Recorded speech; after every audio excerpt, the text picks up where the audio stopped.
Je te souhaite la bienvenue dans cette formation sur la loi de l'attraction. Comme je t'ai promis cet été, je vais t'offrir cette formation.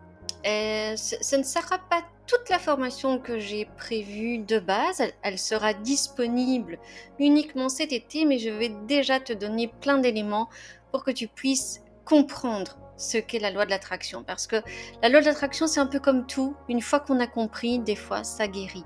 Donc si tu as des questions, eh bien n'hésite pas, tu peux me les mettre sous la vidéo, j'y répondrai en tout cas avec grand plaisir.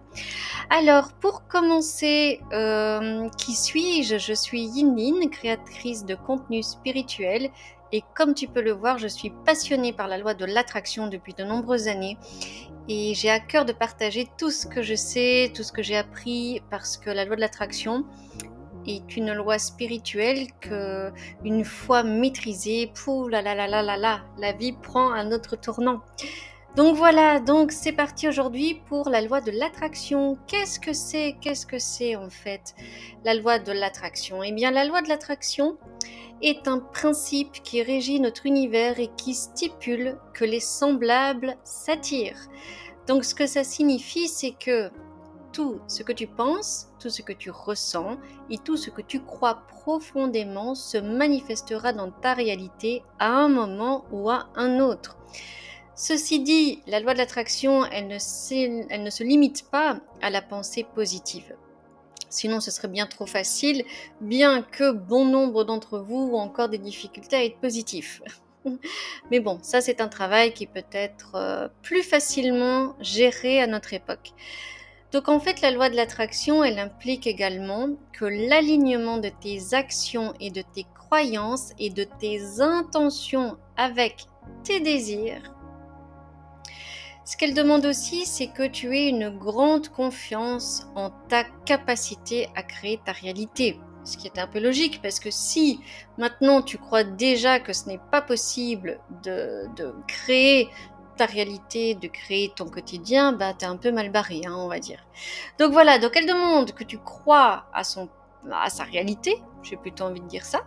Elle nécessite aussi beaucoup de patience et de persévérance et de la pratique quotidienne pour maîtriser l'art de la manifestation, bien évidemment. Je veux dire, surtout au début, ça demande en fait une petite gymnastique parce que déjà, il y a la première étape où il faut comprendre ce qu'est la loi de l'attraction, comment elle fonctionne, ce qu'elle demande réellement de pouvoir avoir pour pouvoir la maîtriser.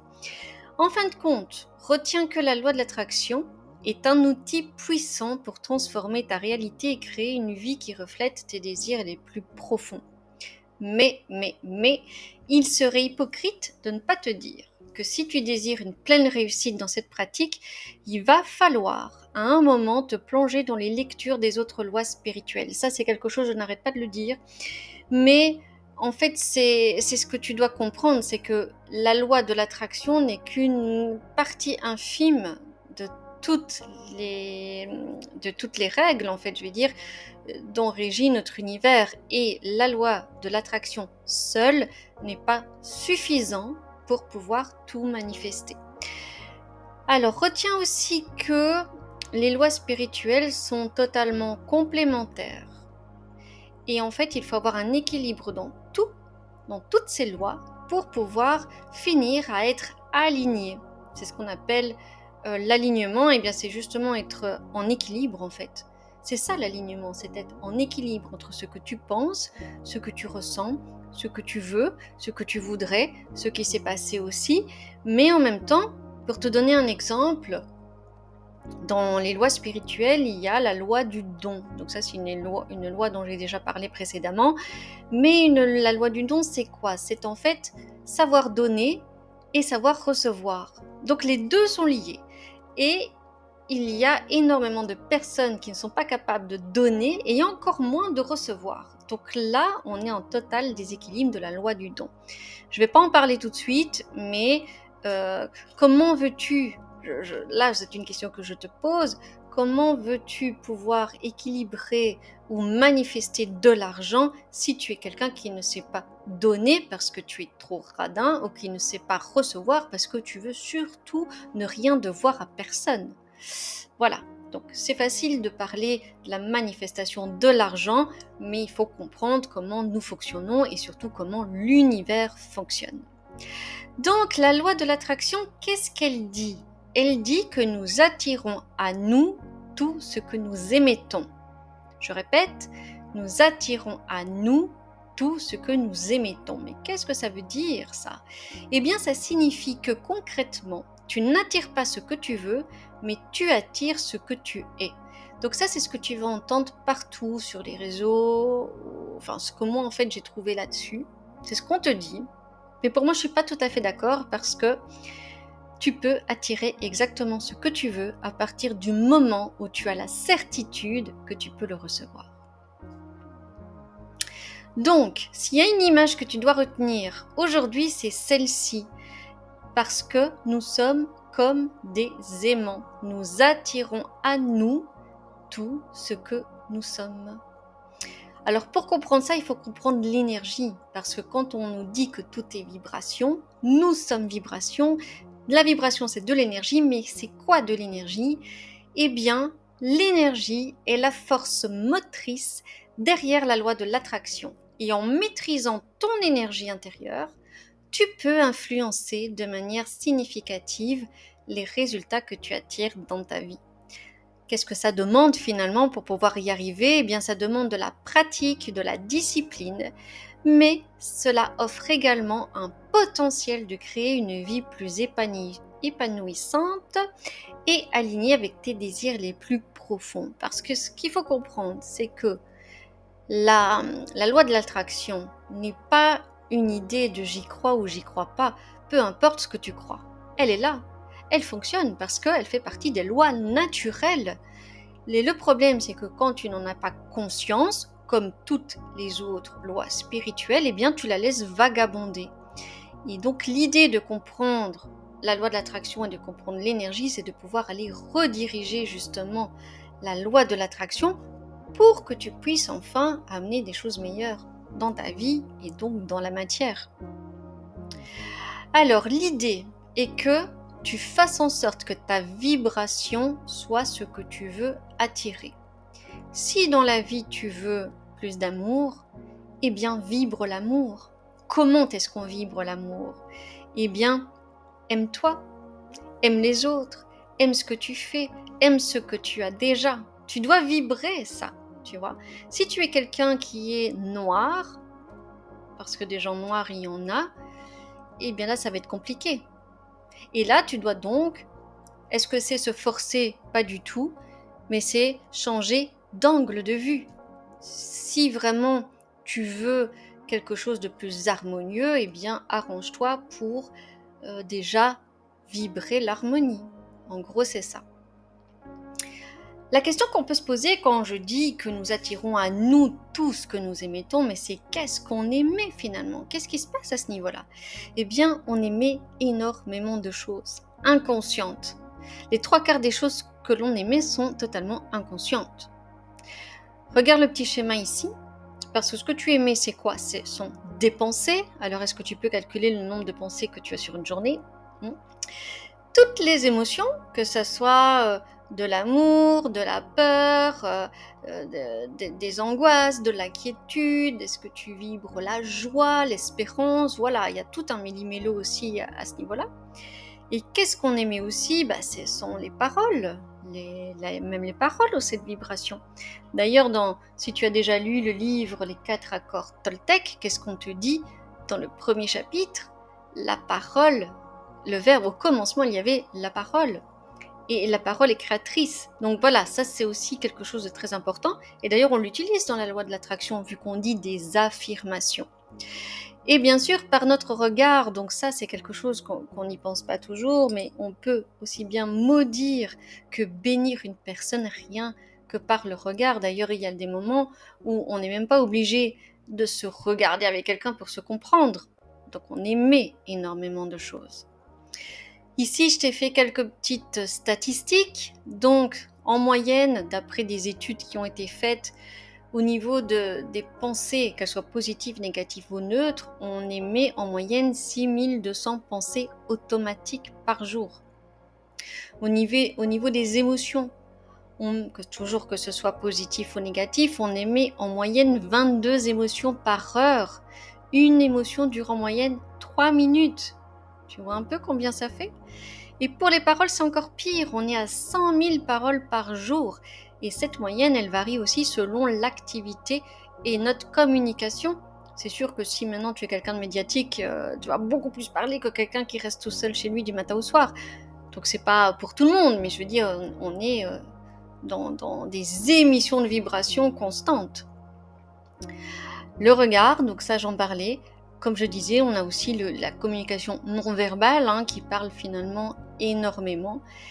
Et là, on est à peu près à 10 000 contenus visuels par jour. C'est énorme, hein.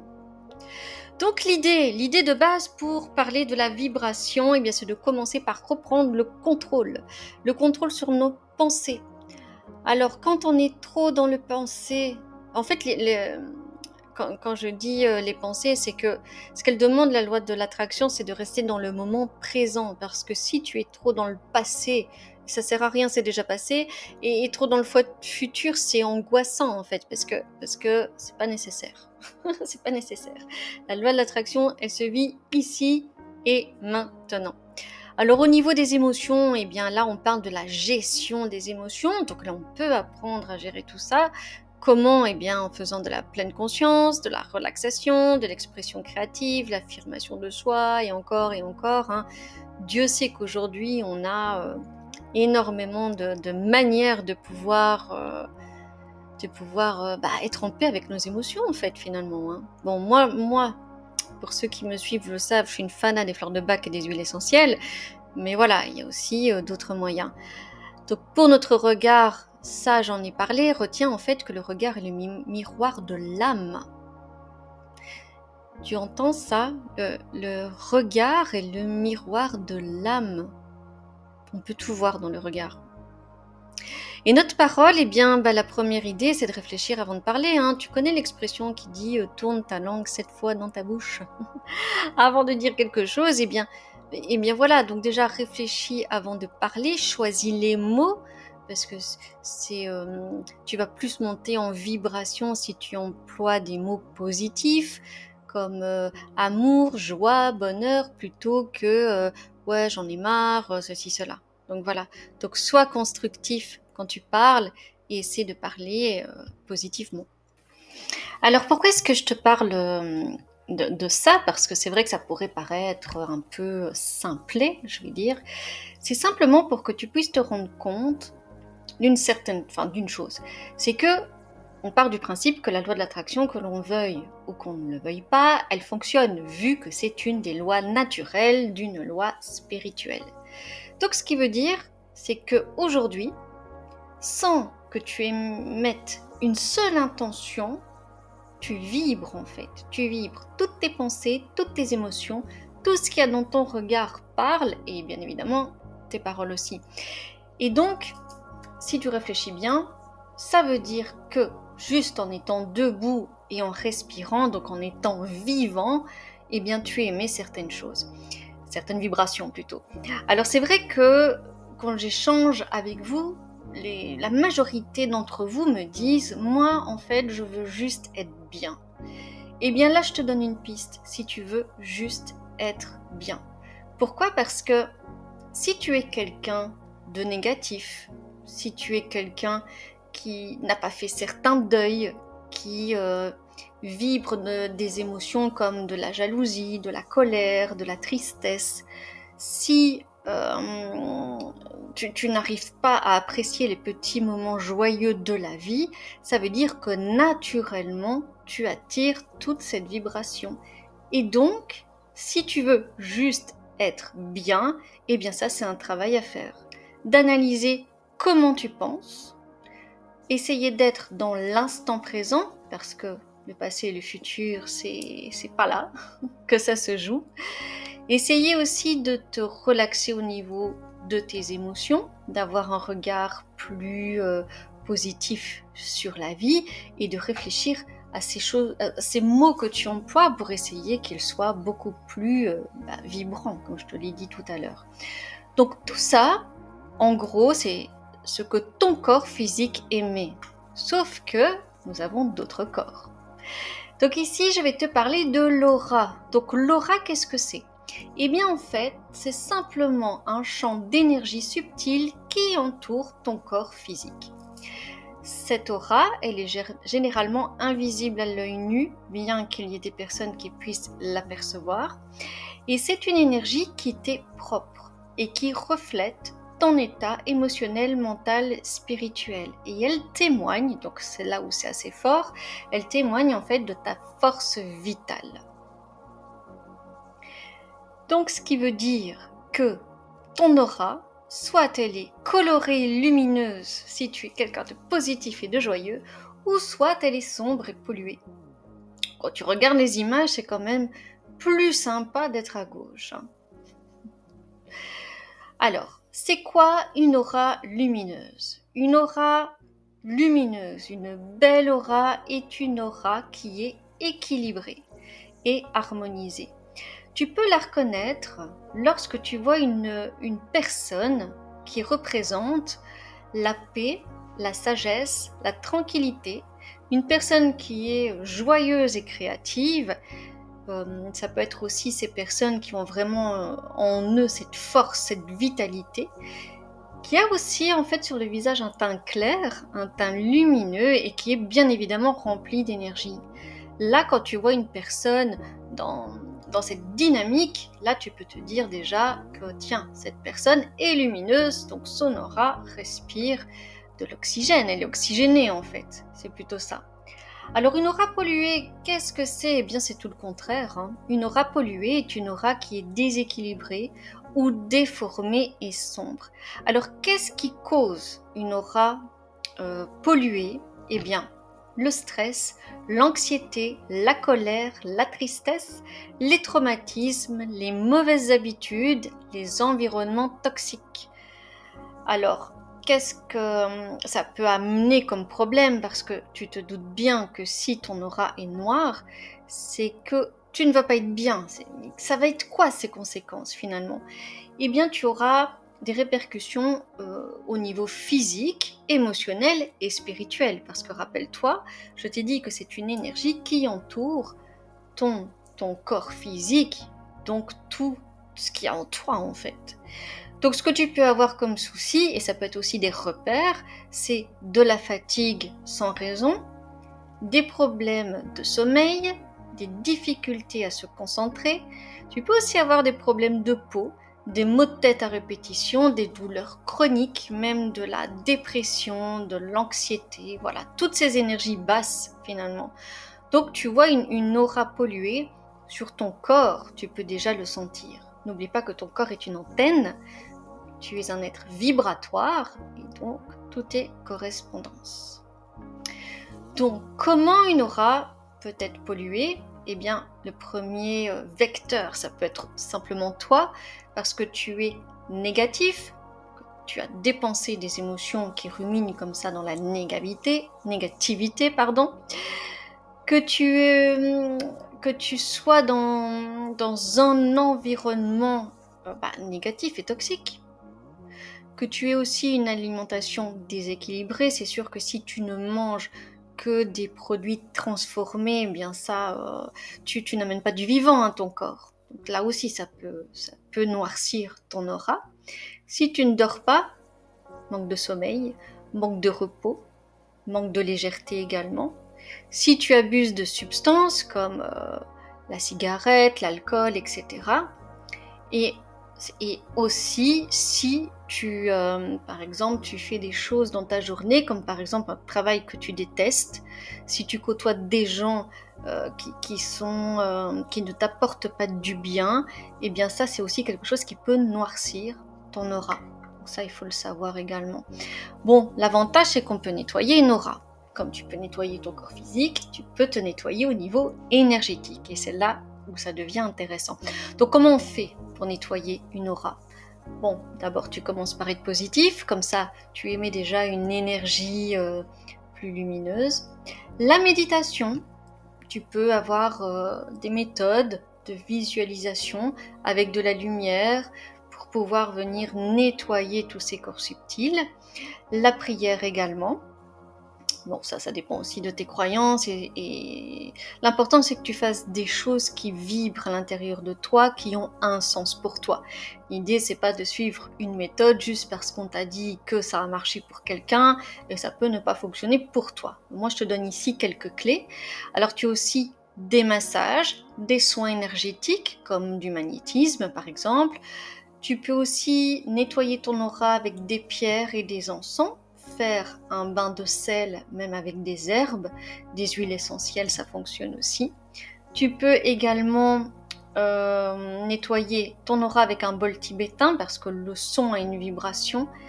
Et bien sûr la nature, aller te balader en forêt, aller au bord de la mer, te mettre face au vent et mettre aussi cette intention de purification. Donc tout ça, ce sont des moyens simples, comme tu peux le voir, mais malheureusement, ça n'est pas toujours entré dans notre quotidien. Les personnes que je rencontre et que je sais qui, eux, ont cette démarche naturelle, ce sont souvent des sensibles ou des hypersensibles.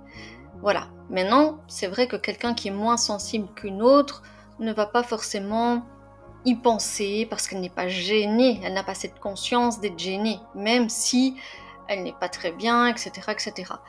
Mais moi, ce que j'aimerais, c'est que vous puissiez tous intégrer cette purification de vos corps subtils d'une manière logique et naturelle, comme purifier votre lieu de vie, votre voiture et tous ces espaces dans lesquels vous traînez, parce que tout vous influence à tous les instants. Donc voilà pour l'aura. Donc ton choix pourra aussi se faire selon le besoin qui s'impose. C'est vrai que des fois on va avoir besoin d'une grosse purification, puis d'autres une plus légère. Je vais dire tout dépend de soucis qu'on peut rencontrer. Donc voilà, donc retiens que tu as tout intérêt à vibrer bien, à vibrer propre, à vibrer haut. Et comment faire ? Eh bien, tu commences par avoir des pensées positives. En fait, c'est ça le secret de base, je pense, c'est entre être positif et négatif. Il faut trouver cet équilibre, le yin et le yang, pour que la loi de l'attraction puisse déjà dans un premier temps avoir une fluidité plus simple, qu'elle ne soit pas toujours bloquée par... Parce qu'en fait, ça fait des points énergétiques qui bloquent une fois qu'on est négatif. Et donc l'idée, c'est d'aller décanter ça. Bon, c'est faisable d'être positif, c'est totalement faisable. Si par la suite, tu veux que je fasse des vidéos sur le sujet, eh bien, allez-y, mettez-moi tout ça sous la vidéo et je verrai éventuellement ce que je peux faire. Donc il y a encore un autre point qui est très important, c'est l'égrégore. Donc là, je continue à parler de l'énergie. Donc qu'est-ce que c'est un égrégore ? Un égrégore, eh bien, c'est une forme de conscience qui se crée par un groupe de personnes. Donc ça peut être deux, c'est déjà suffisant. Bien sûr, au plus le groupe est grand, au plus l'influence est plus grande, forcément. Mais bon, restons sur un groupe de personnes qui ont en commun les mêmes pensées, les mêmes croyances et les mêmes intentions et les mêmes émotions.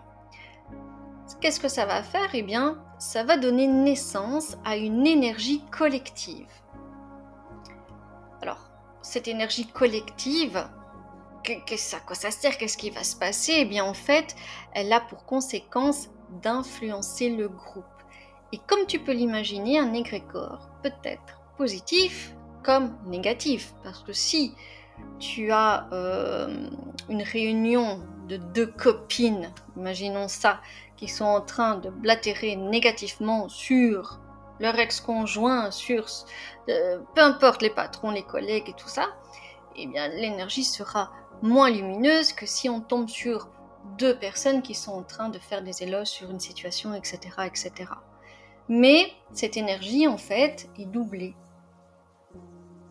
Donc, comment ça fonctionne ? Eh bien, imaginons un groupe d'amis, de collègues, une assemblée familiale, un groupe sportif qui discute négativement du même sujet. Donc, c'est ce que je viens de te dire. Je t'ai fait juste un petit schéma pour que tu puisses visualiser ce que ça peut faire. Eh bien, voilà. Donc, parler en bien ou en mal, peu importe le sujet, ça crée une énergie qui s'en va et qui revient. L'énergie, elle est multipliée par le nombre de participants et de discussions, enfin de participants à la discussion.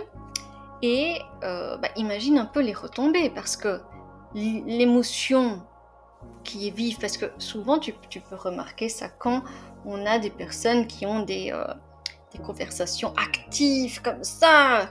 Des fois même on discute avec des gens, on sort, on n'est pas bien. Et bien voilà pourquoi. C'est parce qu'il y a eu cet échange d'énergie et donc elle te revient à chaque fois. Ça c'est un peu embêtant. Mais voilà, où est-ce que tout ça s'amène? Voilà, ça peut vraiment venir te polluer dans un premier temps sur l'aura, mais comme je dis aussi au niveau de l'émotion, et ça va très vite quand tu réfléchis à ça. Donc voilà ce que ça donne à la fin, soit de la discussion, soit de la réunion, ou peu importe, hein, mais c'est pas très beau. Hein.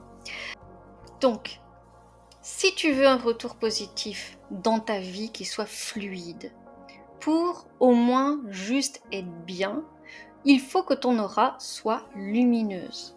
Il n'y a pas de secret, c'est juste la compréhension à avoir, tout simplement. À partir du moment où tu fais ce travail, que tu décides, que tu déclares qu'à partir de maintenant, tu veux être lumineux, eh bien tu fais ce qu'il faut. Tu prends une feuille, tu notes toute ta manière de penser, toute ta manière d'être en fait. C'est ça que tu dois aller chercher. Quelle est ma manière d'être aujourd'hui? Inspire-toi des gens lumineux. Regarde comment ils fonctionnent. Regarde, écoute ce qu'ils disent, tu vois, pour t'inspirer. Et une fois que tu auras déjà en toi une vibration propre, une vibration sympa, eh bien tu verras que déjà la loi de l'attraction va ouvrir en fait une porte qui sera, comme je dis depuis tout à l'heure, fluide et plus sympathique. Donc voilà pour ce chapitre, enfin pour ce module 1. Donc pour résumer, ce module 1, fais attention à ce que tu émets, fais attention à ta vibration et à ton aura, fais attention aussi avec qui tu traînes, fais attention à ce qui se dit, fais attention à ce que tu ressens après avoir échangé, reçu ou croisé des personnes. Car la réponse, elle sera toujours, mais toujours dans ton corps, dans tes émotions, dans le corps physique, dans ton énergie. C'est là qu'est la clé. Si tu écoutes ton corps, si tu fais attention à ce qui se passe, tu verras que naturellement les choses, tu vas les comprendre et tu ne seras plus dans une incompréhension. Note bien, ça c'est un petit paragraphe de fin, je vais dire ça. Écoute comment une personne parle d'une autre personne et dis-toi que c'est de la même manière qu'elle parle de toi une fois les talons tournés. Donc voilà, donc moi je te laisse ici pour ce premier module sur la loi de l'attraction. J'espère en tout cas qu'il t'a déjà apporté des pistes. N'hésite pas à me poser tes questions. Si cette formation t'a plu, partage-la à un maximum de gens, abonne-toi, active la cloche et tu seras prévenu comme ça et en temps et en heure pour les prochains modules. Et moi je te dis à bientôt.